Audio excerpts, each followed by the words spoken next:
Eco lodges, real ones,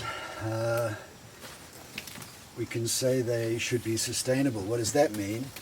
I think it's very easy. To be sustainable, you have to be environmentally sustainable, socially sustainable, and economically sustainable.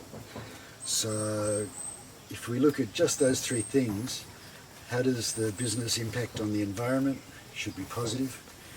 How does it impact on the community? Should be positive. And how does it impact on the local economy?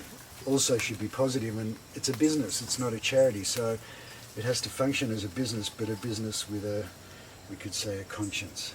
And just because a hotel puts the name Eco behind its name doesn't mean it's Eco and doesn't mean there's a good impact on the community.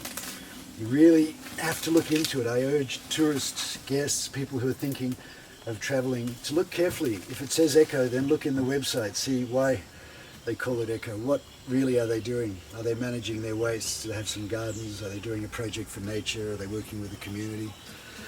But if it is, if it's genuinely what we call ecotourism, the impacts for the community and for the environment are really, really big.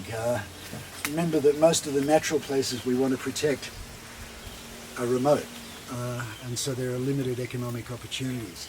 If you can make an ecotourism based on nature, then over time the local people will want to protect nature because it's in their best interests, and that's the bottom line.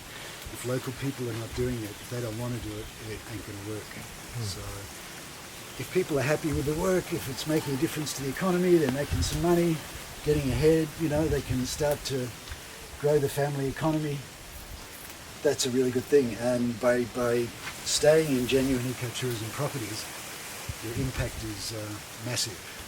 But this place just really evolved out of our lifestyle. We were living here, and I don't know, after 10 years we thought maybe we could start an ecotourism business, which really just grew up around our own lifestyle. You know, before we had a compost pile and before we had vegetable gardens and fruit, and you know, the business just really grows around what was our lifestyle. It was not so technically difficult or not such a big deal.